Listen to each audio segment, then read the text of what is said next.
Lors de notre dîner familial hebdomadaire, ma belle-mère a regardé ma fille de 8 ans et a dit « Elle n'est pas aussi jolie que ses cousines. Certains enfants sont juste des déceptions. » Ma fille a arrêté de respirer pendant une seconde.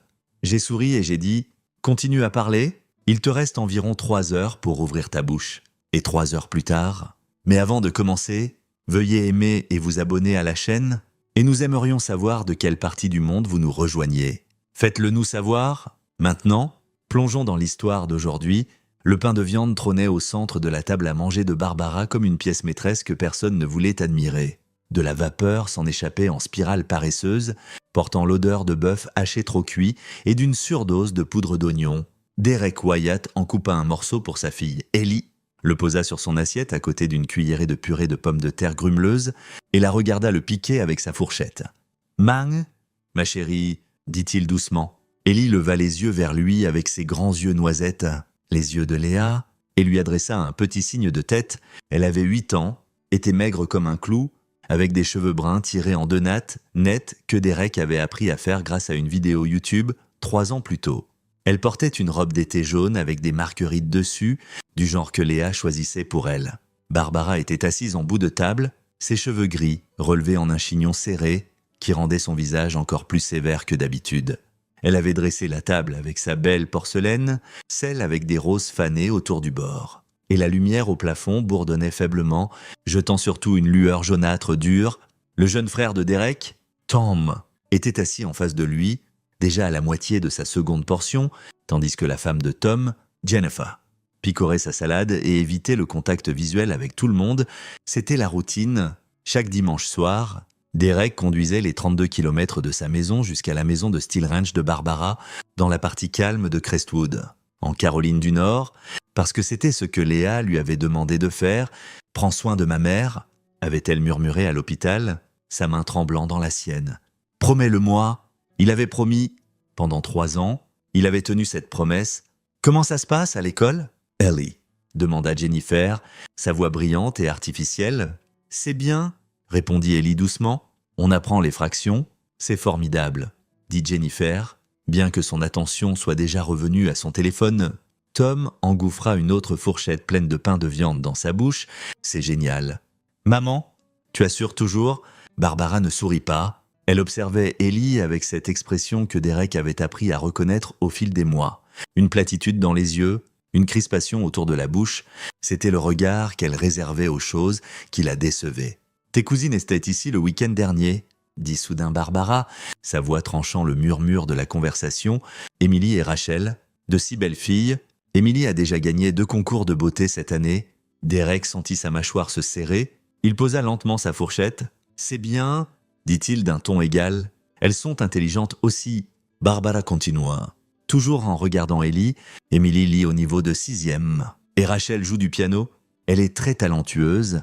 Les épaules d'Ellie commencèrent à s'affaisser, la faisant paraître encore plus petite sur sa chaise. « Ellie s'en sort très bien à l'école, » dit Derek, sa voix ferme.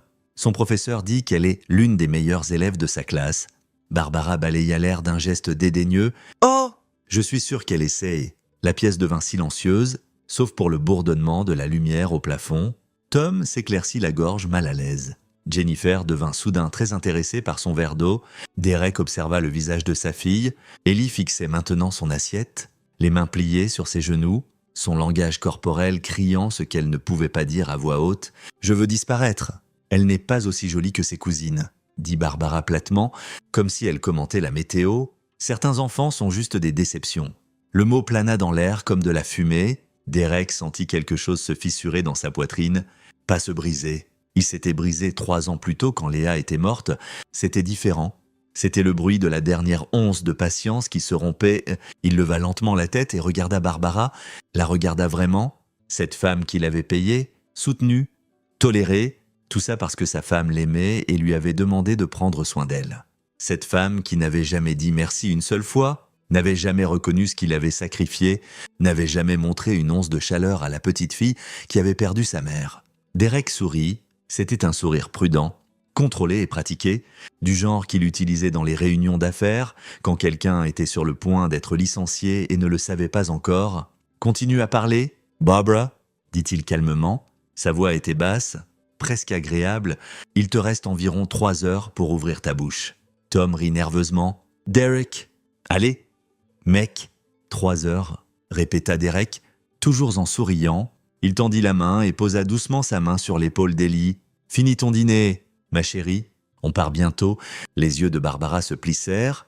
Qu'est-ce que ça veut dire? Derek ne répondit pas. Il prit une autre bouchée de pain de viande, mâcha lentement et laissa le silence s'étirer. Jennifer avait pâli.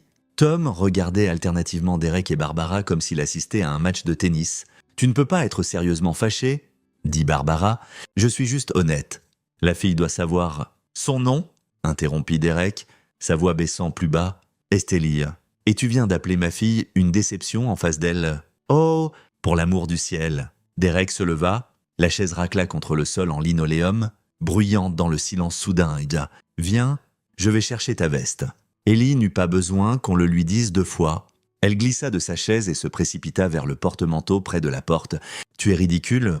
dit Barbara, mais il y avait maintenant quelque chose d'incertain dans sa voix. « J'étais juste 3 heures, dit Derek à nouveau. Il sortit ses clés de voiture de sa poche. « C'est le temps qu'il te reste pour profiter de la vie que j'ai payée pour toi. » Il sortit sans se retourner. Le trajet du retour fut silencieux, sauf pour le bourdonnement du moteur et le bruit occasionnel de l'air quand d'autres voitures les dépassaient sur l'autoroute. Les lampadaires balayèrent le pare-brise en pulsations régulières. Blanc, Jaunay, blanc, Jaunay, comme un battement de cœur. Derek gardait les mains à 10 heures et 2 heures. Sa respiration contrôlée, son esprit déjà en train de faire des calculs. Dans le rétroviseur, il pouvait voir Ellie recroquevillée sur son réhausseur, les yeux fermés. Elle ne dormait pas. Il le savait à la façon dont ses paupières tremblaient, mais elle faisait semblant, et il la laissa faire. La colère n'avait pas diminué, elle était installée dans sa poitrine comme un charbon ardent. Stable et constante, mais Derek avait appris il y a longtemps comment utiliser la colère, comment la laisser le nourrir au lieu de le contrôler. 3 ans, 3 ans à se plier en 4 pour Barbara, 3 ans à écrire des chèques, à faire des sacrifices et à serrer les dents face à sa cruauté décontractée. Il payait son crédit auto tous les mois, 387 $ comme une horloge. Il avait couvert son assurance santé complémentaire quand Medicare ne suffisait pas, 240 $ par mois. Il avait contribué 4 000 $ pour son opération du genou l'année dernière quand elle avait prétendu ne pas pouvoir se le permettre. Il lui envoyait de l'argent tous les quelques mois. Paie 500 $ ici, 300 $ là. Chaque fois qu'elle appelait avec une crise ou une autre. Et pourquoi? Pour qu'elle appelle sa fille une déception. Les mains de Derek se serrèrent sur le volant. Il jeta un nouveau coup d'œil dans le rétroviseur. Ellie avait ouvert les yeux maintenant. Elle fixait les arbres qui défilaient par la fenêtre. Son expression vide. « Papa », dit-elle doucement. « Oui, ma chérie. Suis-je jolie ?» Derek sentit cette fissure dans sa poitrine s'élargir. Il prit la sortie suivante, pas leur route habituelle vers la maison, et s'engagea dans le parking vide d'une épicerie fermée. Il mit la voiture au point mort, détacha sa ceinture de sécurité et se tourna pour la regarder. « Regarde-moi, Ellie. » Elle le fit. Ses yeux, noisettes, étaient emplis de larmes. « Toi, dit-il fermement, tu es belle, tu es intelligente, tu es gentille, tu es tout ce que ta maman et moi avons jamais espéré. » Il tendit la main en arrière et serra sa petite main, et quiconque dit le contraire a tort. « Tu me comprends ?» Mais grand-mère a dit « Grand-mère », dit Derek lentement, est une personne amère et malheureuse qui passe sa misère sur tous ceux autour d'elle. Ce n'est pas à cause de toi, c'est à cause d'elle. Ellie renifla. On y retourne dimanche prochain. Non, jamais. Derek fit une pause. Il pensa à Léa, à cette promesse qu'il avait faite. Prends soin de ma mère. Mais Léa n'avait jamais su comment Barbara traiterait Ellie. Léa était morte en croyant que sa mère était juste difficile, pas cruelle. Si Léa avait vu ce qui s'était passé ce soir, si elle avait entendu Barbara appeler leur fille une déception, elle aurait été la première à sortir par la porte. « Non, dit Derek à nouveau, jamais. » Il avait tenu sa promesse à une femme morte assez longtemps. Il était temps de tenir celle à la vivante assise à l'arrière. Le lundi matin arriva avec une clarté cristalline qui suit une décision majeure. Derek se réveilla à 6 heures, prépara du café, prépara Ellie pour l'école et la déposa avec un câlin qui dura plus longtemps que d'habitude. Puis il se rendit à son bureau, une petite firme comptable, où il était associé, ferma sa porte et alluma son ordinateur portable. D'abord, Il ouvrit son application bancaire. Le paiement auto de Barbara était programmé pour être débité automatiquement le 15 de chaque mois. Derek navigua jusqu'à la section des paiements programmés et cliqua sur Annuler. La confirmation apparut immédiatement. Paiement annulé. Ensuite, l'assurance santé complémentaire. Il appela la compagnie d'assurance, navigua dans l'arborescence téléphonique et atteignit enfin un représentant. « Je dois retirer une personne couverte de ma police », dit-il. « Bien sûr. Puis-je avoir le numéro de police ?» Il le dicta. Le représentant tapa quelque chose, puis demanda « Et qui retirez-vous ?»« Barbara Hutchins. »« D'accord. Et quand voulez-vous que cela prenne effet ?»« Immédiatement. »« Très bien. Monsieur, j'ai effectué le changement. Elle recevra une notification par la poste dans 5 à 7 jours ouvrables. »« Parfait. Merci. » Il raccrocha et passa à l'élément suivant. L'opération du genou. Le chirurgien de Barbara avait mis en place un plan de paiement et Derek le couvrait à 120 $ par mois depuis 8 mois. Il appela le service de facturation. « Je dois annuler mes paiements automatiques pour le compte numéro 700 Lycéno 432B. Laissez-moi vérifier ça. »« D'accord. Je le vois. Puis-je demander pourquoi vous annulez ? La patiente doit gérer ses propres finances à partir de maintenant. Compris ? J'annulerai les paiements restants. Le solde reviendra au titulaire du compte. Ça me convient. » Le dernier élément était l'aide mensuelle. C'était facile. Il supprima simplement le virement récurrent de son compte vers le sien. Quand il eut fini, Derek s'adossa dans son fauteuil et fixa l'écran de l'ordinateur. 3 ans de soutien financier disparus en 30 minutes. Il ne ressentait aucune culpabilité, aucun regret. Juste un sentiment net et tranchant de clôture. Il ouvrit son téléphone et tapa un message. « Barbara, à partir de maintenant, tu devras gérer tes propres finances. Ma responsabilité est envers Ellie, pas envers toi. Ne me contacte plus. » Il envoya, puis il bloqua son numéro. Son téléphone sonna 6 secondes plus tard. Un appel d'un numéro inconnu. Il le laissa sonner. Il alla sur la messagerie vocale. 2 minutes plus tard, un autre appel. Même chose. À midi, elle avait essayé 11 fois depuis différents numéros. Derek ignora chaque appel. À 15h15, il alla chercher Ellie à l'école. Elle monta en voiture avec son sac à dos et un dessin qu'elle avait fait en cours d'art, une maison avec un grand soleil au-dessus et 2 bonshommes allumettes se tenant la main. « C'est nous ?» dit-elle en le lui montrant fièrement. « C'est parfait », dit-il, et il le pensait vraiment. Ce soir-là, ils commandèrent une pizza et regardèrent un film. Et pour la première fois en 3 ans, Derek ne passa pas une seule seconde à s'inquiéter des besoins de Barbara. Elle avait gagné une guerre. Maintenant, elle avait gagné. 2 semaines passèrent dans une paix relative. Le sourire d'Ellie revint petit à petit. Elle rit plus. Elle dessina plus de dessins. Derek recommença à dormir toute la nuit, ne se réveillant plus à 2 heures du matin avec une culpabilité lancinante qu'il devrait vérifier son téléphone pour voir si Barbara avait besoin de quelque chose. Puis, un mardi après-midi, Derek rentra du travail et trouva Barbara debout sur son porche. Elle portait un tailleur pantalon bleu marine qui semblait emprunté à quelqu'un d'autre, trop grand aux épaules, trop long aux manches. Ses cheveux étaient lâchés pour une fois, encadrant son visage d'une façon qui la faisait paraître plus âgée et en quelque sorte plus fragile. Mais ses yeux étaient durs. « Nous devons parler », dit-elle. Derek ferma lentement la porte de sa voiture. « Non, nous n'avons pas besoin. »« Si, » insista-t-elle en avançant, « nous devons... » « Tu ne peux pas me couper comme ça, Derek. J'ai des factures, j'ai des responsabilités, j'ai besoin. Je me fiche de ce dont tu as besoin. » Barbara cligna des yeux. « Pardon ? Tu m'as entendu ?» Derek passa devant elle vers sa porte d'entrée. Clé en main. « Tu as insulté ma fille devant tout le monde ? Tu l'as appelée une déception ?» J'essayais de la motiver en la rabaissant. Derek se tourna pour la regarder. « Quel genre de motivation est cela ? Elle doit savoir que la vie n'est pas facile. » dit Barbara sur la défensive, qu'elle doit travailler plus dur que les autres enfants si elle veut réussir. Elle a 8 ans et elle doit être préparée. Elle a besoin, dit Derek, sa voix tombant à quelque chose de froid et définitif, d'être entourée de gens qui l'aiment. Tu n'es pas l'une de ces personnes. Le visage de Barbara se durcit.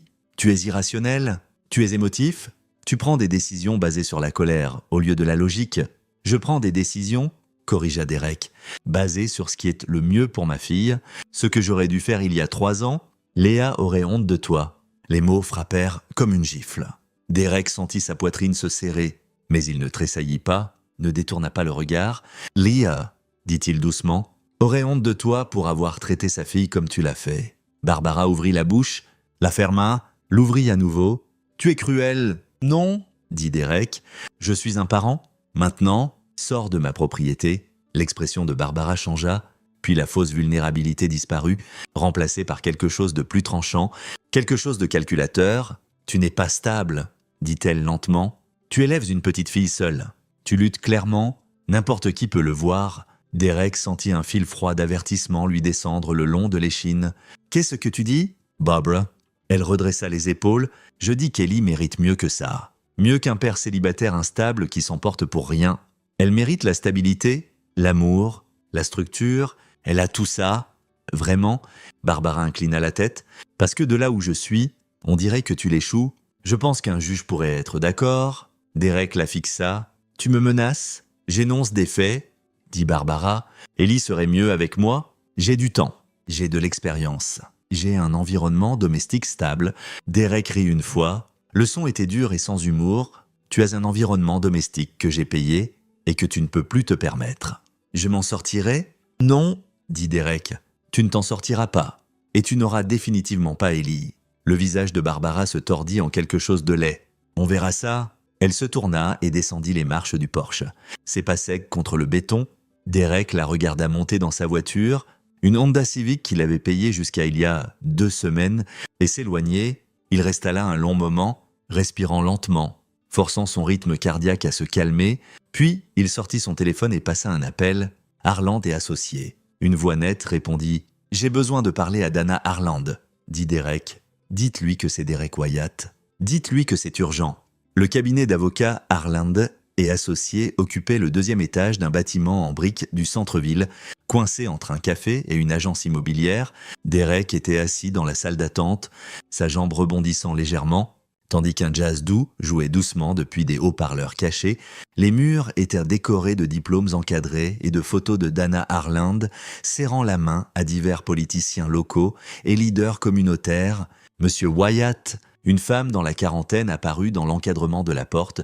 Elle avait des cheveux courts et noirs, des traits aigus et un regard direct qui faisait sentir à Derek qu'elle pouvait lire ses déclarations fiscales de l'autre côté de la pièce. « Je suis Dana Harland. Venez ?»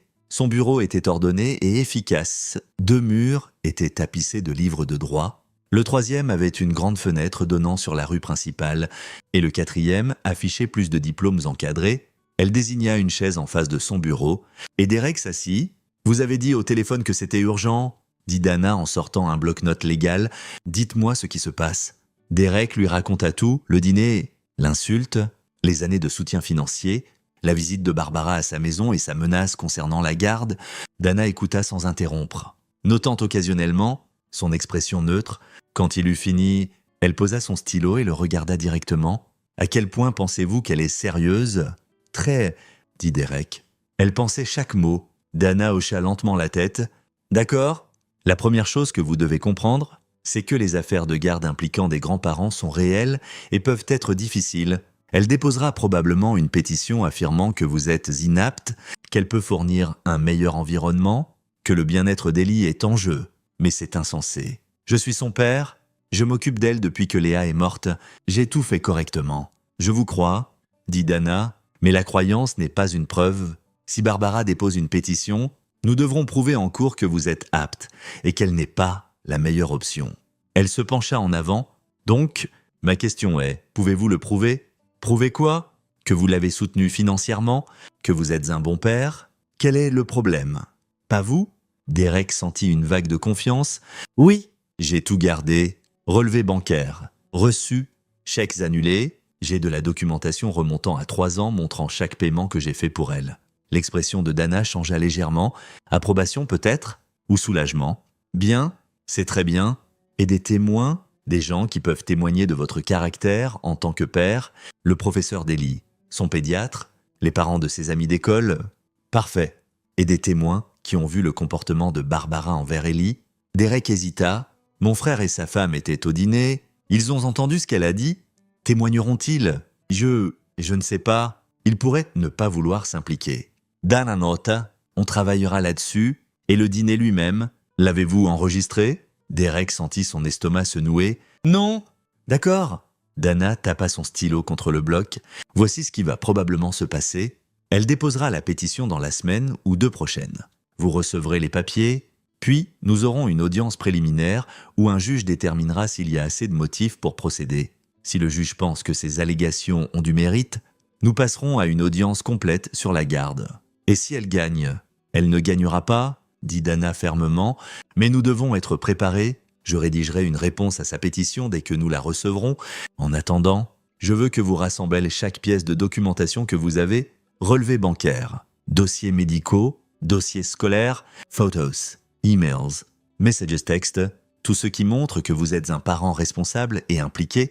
Je peux le faire. Une chose de plus, dit Dana, ne l'engagez pas. Si elle vous contacte, ne répondez pas, n'argumentez pas, ne vous défendez pas. Tout à partir de maintenant passe par moi. Derek hocha la tête. Compris? Il quitta le bureau en se sentant à la fois mieux et pire. Mieux parce qu'il avait une représentation, pire parce que la situation était maintenant officiellement réelle. La pétition arriva 5 jours plus tard. Derek la trouva glissée dans une enveloppe Kraft laissée sur son seuil par un huissier. Il l'ouvrit debout dans sa cuisine. Ellie à l'école. La maison silencieuse sauf pour le bourdonnement du réfrigérateur. Pétition pour garde d'urgence. Barbara Hutchins. Pétitionnaire contre Derek Wyatt. Défendeur. Ses yeux parcoururent le document, chaque ligne ressemblait à un coup de poing. La pétitionnaire allègue que le défendeur est émotionnellement inapte à s'occuper de l'enfant mineur.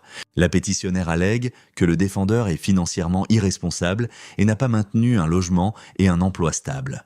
La pétitionnaire allègue que le défendeur exhibe un comportement erratique et menaçant, créant un environnement dangereux pour l'enfant mineur. La pétitionnaire demande une garde temporaire en attendant une audience complète. Derek l'a lu 2 fois, puis une 3e. Les mensonges étaient si flagrants, si absurdes qu'une partie de lui voulait rire, mais une autre partie, celle qui avait vu Léa mourir et savait à quelle vitesse la vie pouvait s'effondrer, ressentit un pic de peur réel. Il appela Dana immédiatement. « J'ai reçu la pétition, dit-il. Je serai là dans 1 heure. Ne faites rien avant que j'arrive. » Elle se présenta avec une mallette en cuir et une expression grave. Ils s'assirent à sa table de cuisine. La pétition étalée entre eux, c'est agressif, dit Dana. Elle affirme que vous êtes instable, fauché et dangereux. Elle demande une garde d'urgence, ce qui signifie qu'elle veut qu'Ellie soit placée chez elle immédiatement pendant que l'affaire est en cours. Peut-elle faire ça? Un juge pourrait l'accorder s'il croyait qu'il y a un risque immédiat pour la sécurité d'Ellie. Mais d'après ce que vous m'avez dit et ce que je vois ici, c'est improbable. Elle sortit son propre bloc-notes. Allons-y point par point. Elle affirme que vous êtes financièrement irresponsable. Pouvez-vous prouver le contraire? Derek sortit son ordinateur portable et ouvrit ses relevés bancaires. J'ai 6 mois de bulletin de paye. Mon hypothèque est payée à temps tous les mois.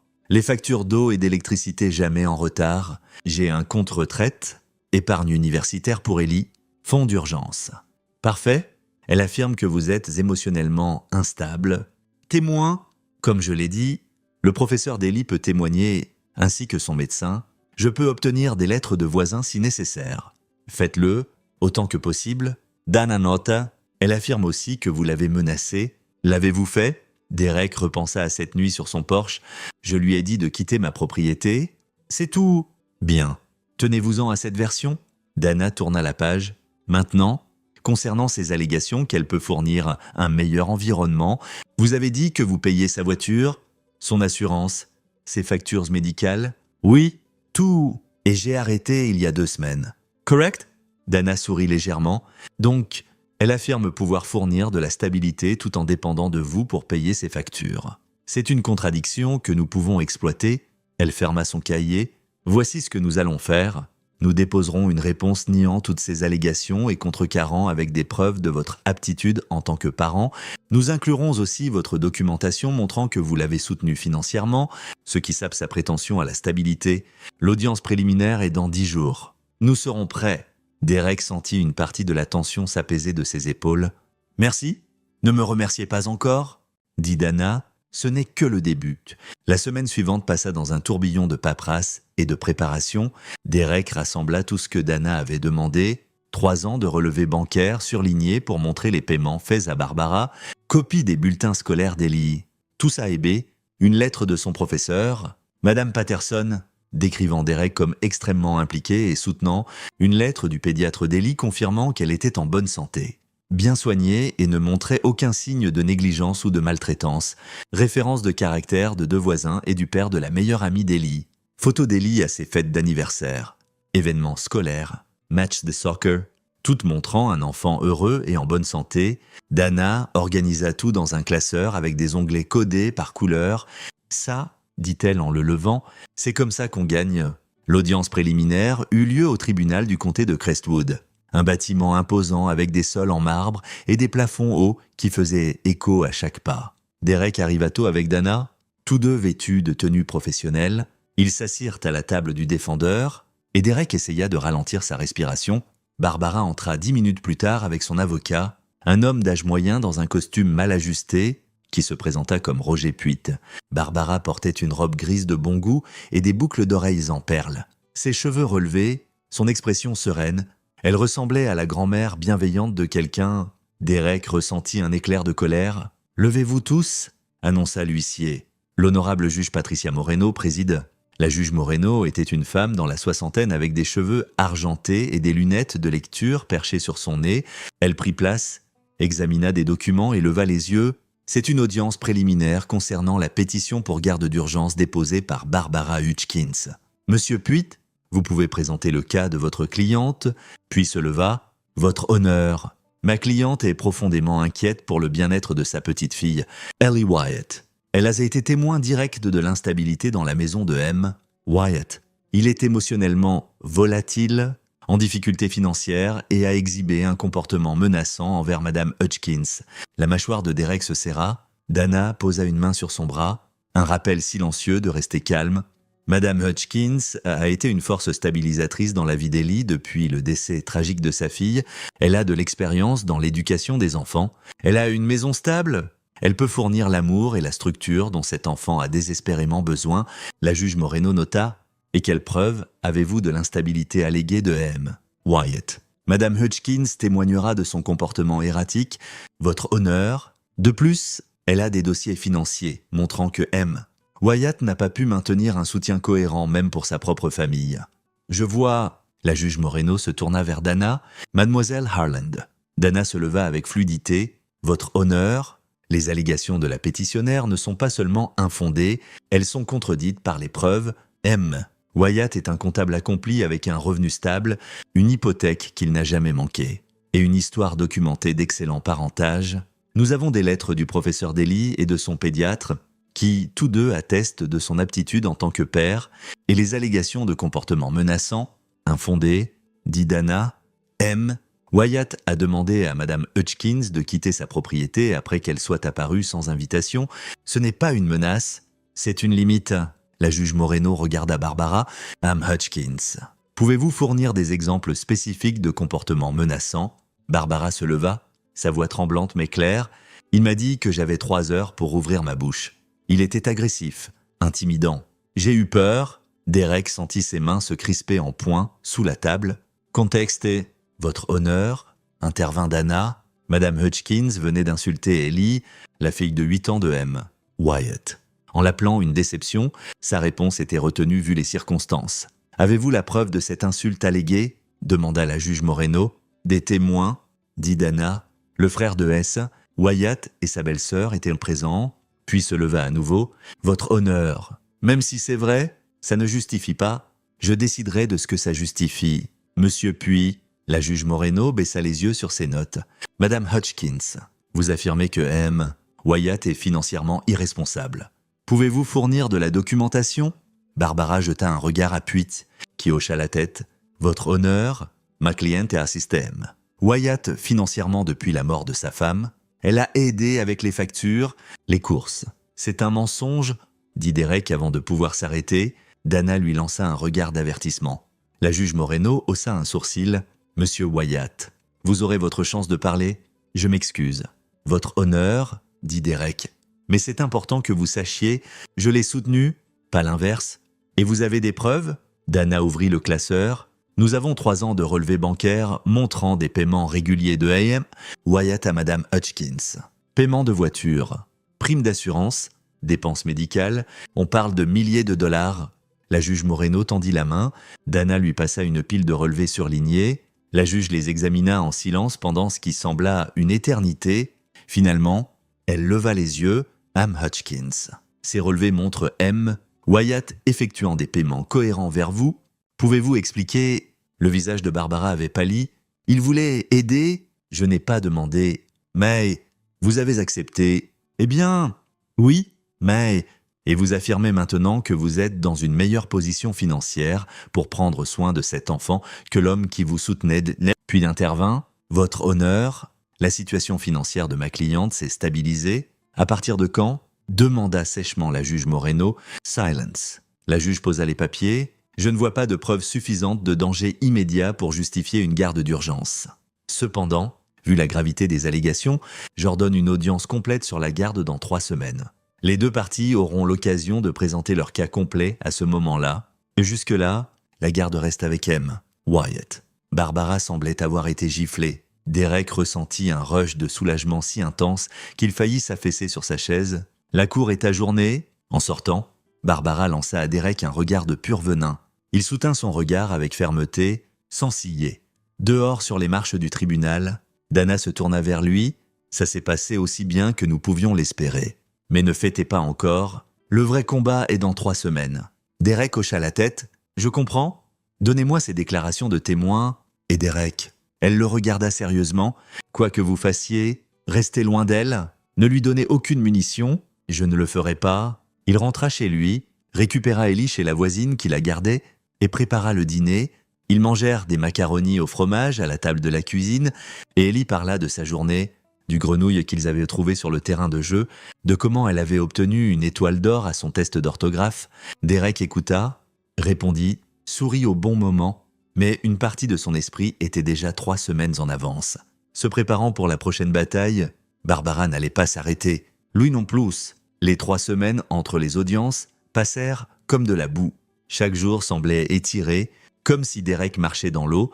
Il allait au travail, récupérer Ellie à l'école, préparer le dîner, aidait aux devoirs, l'aborder au lit, routines normales.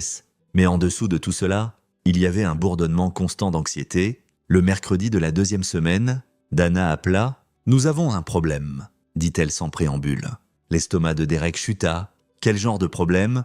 Barbara a déposé une plainte auprès des services de protection de l'enfance. Pendant un moment, Derek ne put parler. Elle a fait quoi? Elle a appelé les SPE et affirmé que vous laissez Ellie seule. Que vous criez constamment? Kelly a peur de vous? C'est tout du vent. Mais ils sont obligés d'enquêter. Une assistante sociale sera chez vous demain à 16h. Soyez prêts. L'esprit de Derek s'emballa. Qu'est-ce que je dois faire? Soyez vous-même, dit Dana. Répondez honnêtement à leurs questions. Laissez-les voir votre maison. Laissez-les parler à Ellie. Ce sont des professionnels. Ils verront à travers les mensonges de Barbara. Mais Derek, c'est sérieux?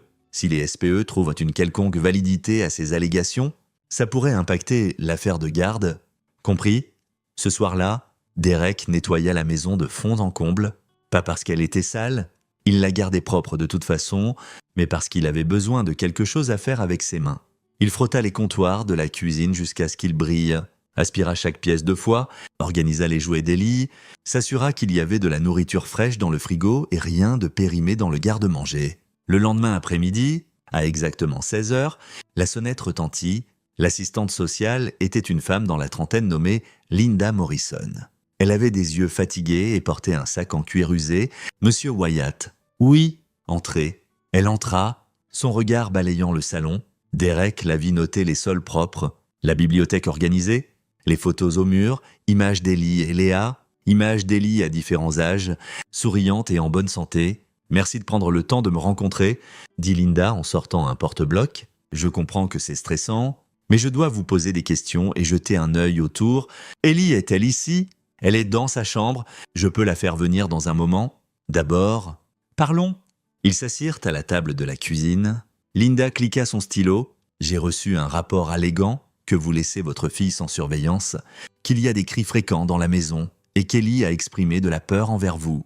Pouvez-vous répondre à ces allégations ?» Derek prit une respiration. « Reste calme, sois factuel. Rien de tout ça n'est vrai. Je ne laisse jamais Ellie seule. Si je suis au travail, elle est à l'école ou avec une babysitter. Je ne crie pas sur elle et elle n'a pas peur de moi. Qui la garde quand vous n'êtes pas disponible? Ma voisine, Madame Shun, c'est une enseignante à la retraite. Je peux vous donner ses coordonnées, s'il vous plaît. Linda note. Et votre horaire de travail? Je suis comptable. Je travaille de 9 heures à 17 heures du lundi au vendredi. Je récupère Ellie à l'école tous les jours à 15h30. Et les week-ends, nous sommes ensemble. Nous allons au parc. Faisons des courses. Passons du temps à la maison. Linda hocha la tête, écrivant. Puis-je voir la chambre d'Ellie? Bien sûr. Il la guida dans le couloir. La chambre d'Ellie était peinte d'un lavande doux. Il y avait un lit jumeau avec une couette violette, une bibliothèque débordant de livres, un bureau avec ses fournitures scolaires bien rangées, des dessins couvraient un mur, arc-en-ciel, fleurs, familles en bâton. Linda regarda autour avec attention. Ellie a-t-elle son propre espace? Oui, c'est le sien. Et vous l'entretenez comme ça? Ou elle? Nous le faisons tous les deux. Je l'aide à le garder propre. Linda nota encore. Puis-je parler à Ellie maintenant? Oui. Derek alla à la porte. Ellie. Peux-tu venir ici une minute? Ellie apparut, serrant un lapin en peluche. Ses yeux s'écarquillèrent quand elle vit Linda. Bonjour, Ellie, dit Linda doucement. Je m'appelle Linda. Je suis ici pour m'assurer que tu es heureuse et en sécurité. C'est d'accord si je te pose quelques questions? Ellie regarda Derek. Il hocha la tête pour l'encourager. C'est d'accord. Ma chérie, dis juste la vérité. Elles s'assirent dans le salon. Linda posa à Ellie des questions simples. Comment elle aimait l'école? Ce qu'elle faisait pour s'amuser? Si elle avait des amis? Ellie répondit doucement mais clairement. Te sens-tu en sécurité à la maison? Ellie. Oui. Ton papa prend-il bien soin de toi? Oui. Est-ce qu'il te crie dessus ou te fait mal? Le visage d'Ellie se plissa de confusion. Non. Papa ne crie pas? Et tu n'as pas peur de lui? Non. Ellie regarda Derek à nouveau, son expression inquiète maintenant, comme si elle craignait d'avoir dit quelque chose de mal. Tu t'en sors super bien, Ellie, dit Derek doucement. Linda sourit. Merci, Ellie. Tu as été très utile. Elle se tourna vers Derek. J'aimerais parler à d'autres personnes. Le professeur d'Ellie, votre voisine, son médecin. Pouvez-vous me fournir ses contacts? Absolument. Derek lui donna tout. Noms, numéro de téléphone, addresses. Linda rangea son porte-bloc et se leva. Je suivrai avec ses références et soumettrai mon rapport à la cour si tout se vérifie. Et d'après ce que j'ai vu aujourd'hui, ça le fera. Cette affaire sera close. Derek sentit le nœud dans sa poitrine se desserrer légèrement. Merci. Linda fit une pause à la porte. Pour ce que ça vaut, Monsieur Wyatt, je fais ce travail depuis longtemps. Je peux dire quand un enfant est effrayé ou négligé, votre fille n'est ni l'un ni l'autre. Elle est heureuse, elle est en bonne santé, elle vous aime. Quoi qu'il se passe avec la personne qui a déposé ce rapport, ne laissez pas ça vous distraire de ça. Après son départ, Derek s'assit sur le canapé avec Ellie blottie contre lui.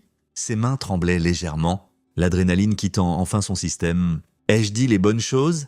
Papa, tu as dit des choses parfaites? Tu as dit la vérité? Pourquoi était-elle ici? Derek envisagea de mentir, puis décida contre. Ellie était intelligente, elle méritait l'honnêteté. Grand-mère a dit à des gens que je ne prenais pas bien soin de toi. La dame est venue vérifier si c'était vrai. Les yeux d'Ellie s'écarquillèrent. Mais ce n'est pas vrai. Tu prends vraiment bien soin de moi. Je sais, et maintenant elle le sait aussi. Ellie fut silencieuse un moment, puis d'une petite voix. Pourquoi grand-mère nous déteste-t-elle? Le cœur de Derek se fissura, il la serra plus près. Elle ne nous déteste pas, ma chérie. Elle est juste en colère. Et quand les gens sont en colère, parfois ils font des choses qui blessent les autres. Es-tu en colère parfois? Oui, mais je ne laisse jamais ça me faire te blesser. C'est la différence. 3 jours plus tard, Dana appela avec la mise à jour. Les SPE ont clos l'affaire. Le rapport de Linda Morrison était élogieux. Elle a dit que vous êtes un parent exemplaire et que les allégations étaient de sans fondement. Derek expira. Dieu merci. Mieux que ça, ce rapport sera soumis comme preuve à l'audience de garde. Ça va détruire la crédibilité de Barbara. L'audience complète sur la garde était prévue pour vendredi. Derek passa les jours précédents dans un état de concentration contrôlée. Il répéta son témoignage avec Dana. Il se prépara mentalement à revoir Barbara. Il s'assura qu'Ellie était installée chez Madame Shun pour la journée. Le vendredi matin arriva froid et lumineux. Derek enfila son meilleur costume, gris anthracite, chemise blanche impeccable, cravate bleu marine. Il se regarda dans le miroir et vit un homme qui avait été testé, poussé et forcé à se battre pour ce qui comptait le plus. Il était prêt. La salle d'audience était plus pleine cette fois. Derek s'assit à la table du défendeur avec Dana. Barbara s'assit de l'autre côté de l'allée. son visage figé en une détermination sombre. La galerie avait quelques spectateurs, des observateurs de cour, un reporter du journal local. La juge Moreno entra et ils se levèrent tous. « Veuillez vous asseoir. Nous sommes ici pour l'audience complète sur la garde dans l'affaire Hutchkins contre Wyatt. Monsieur Puitt, appelez votre premier témoin. » Puis se leva. La pétitionnaire appelle Barbara Hutchkins. Barbara prit place au banc des témoins, fut assermentée et s'assit avec les mains pliées primement sur ses genoux. « Madame Hutchkins, commença puis. Pouvez-vous décrire votre relation avec votre petite fille ? J'aime beaucoup Ellie, dit Barbara, sa voix vacillant légèrement. J'ai essayé d'être une présence dans sa vie depuis que ma fille est décédée. Ça a été difficile, mais j'ai fait de mon mieux. Et quelles sont vos préoccupations concernant les soins de M ? Wyatt envers Ellie. Il s'est dépassé. Il travaille de longues heures. Il est en colère et imprévisible. Je m'inquiète qu'Ellie ne reçoive pas l'attention et la stabilité dont elle a besoin. Dana secouait déjà légèrement la tête, prenant des notes. Pouvez-vous donner un exemple ? Encouragea Puitt. À un dîner familial, il est devenu hostile envers moi sans raison. Il a proféré des menaces. Il est parti en trombe avec Ellie. Et je n'ai pas été autorisé à la voir depuis. Et pourquoi croyez-vous être mieux adapté pour prendre soin d'Ellie ? J'ai du temps, j'ai de l'expérience, j'ai élevé ma propre fille avec succès. Je peux donner à Ellie l'amour et la structure qu'elle mérite. Puis hocha la tête. Pas d'autres questions.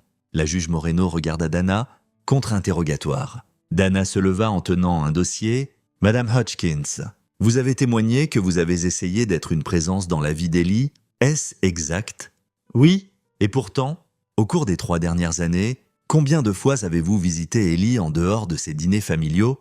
Barbara hésita. « Eh bien, c'est difficile. Je ne conduis pas beaucoup. Combien de fois ? Je ne suis pas sûr. Laissez-moi vous aider. D'après les dossiers de S. Wyatt. Vous avez visité la maison d'Ellie exactement 2 fois en 3 ans. Ça vous semble correct ? » Le visage de Barbara se crispa. « Je suppose. Et pendant ces dîners hebdomadaires, avez-vous jamais apporté un cadeau à Ellie ? L'avez-vous emmené manger une glace ? Lui avez-vous demandé ses intérêts ? Nous parlions. Vraiment. Silence. » Dana tourna la page. « Madame Hutchkins. Au dîner du 10 novembre, vous avez fait un commentaire sur Ellie. Vous souvenez-vous de ce que vous avez dit ? Je ne me souviens pas exactement. Vous avez dit, et je cite, « Elle n'est pas aussi jolie que ses cousines. Certains enfants sont juste des déceptions. » Vous vous en souvenez ? Barbara Puitt s'était sortie de son contexte. Quel contexte rend acceptable d'appeler une enfant de 8 ans une déception ? J'essayais de la motiver en l'insultant. Je ne voulais pas, Madame Hutchkins, dit Dana, sa voix tranchante. Vous affirmez aimer Ellie, mais vous l'avez visitée 2 fois en 3 ans. Vous n'avez jamais assisté à un événement scolaire. Vous n'avez jamais appelé pour demander comment elle va. Et quand vous la voyez, vous l'insultez. Est-ce votre définition de l'amour ? Ce n'est pas juste. Pas d'autres questions. Barbara quitta le banc des témoins en paraissant ébranlée, puis n'appela pas d'autres témoins. Il n'en avait pas. Dana, en revanche, en appela 4. D'abord, Madame Patterson, le professeur d'Ellie. Elle témoigna que Derek était impliqué, assistait à chaque conférence parent-professeur, se portait volontaire pour les sorties scolaires et qu'Ellie s'épanouissait académiquement et socialement. Deuxième, Dr. Ramirez, le pédiatre d'Ellie. Il témoigna qu'Ellie était en bonne santé, à jour sur tous les vaccins et ne montrait aucun signe de négligence ou de maltraitance. Troisième, Madame Shun, la voisine. Elle témoigna que Derek était attentif, qu'Ellie était bien soignée et qu'elle n'avait jamais vu de comportement préoccupant. Quatrième, Linda Morrison, l'assistante sociale des SPE. Elle témoigna que son enquête n'avait trouvé aucun mérite aux allégations de Barbara et que la maison de Derek était sûre et appropriée. Quand les témoins eurent fini, la juge Moreno regarda Barbara. « Madame Hutchkins, avez-vous autre chose à présenter ?» Puis se leva. « Votre honneur, nous aimerions appeler un témoin de plus. Carol Jennings, la voisine de Madame Hutchkins. » Dana fronça les sourcils. Ce n'était pas dans la divulgation pré-procès. Une femme dans la 60aine marcha vers le banc des témoins, nerveuse et agitée. Elle fut assermentée. « Madame Jennings, dit Puitt, vous vivez à côté de Madame Hutchkins. Correct ? » Oui. Avez-vous eu l'occasion d'observer le comportement de M. Wyatt? Eh bien, je l'ai vu une fois chez lui. Il était dans la cour, il criait, Derek sentit son estomac se nouer, Dana était déjà debout. Objection. Votre honneur, ce témoin n'a pas été divulgué avant le procès. Je l'autorise, dit la juge Moreno. Mais faites vite, monsieur Puitt, Madame Jennings. Sur quoi criait M. Wyatt. Je n'ai pas entendu exactement, mais il était très fort, très agressif. Derek se pencha vers Dana. Je sais de quoi elle parle.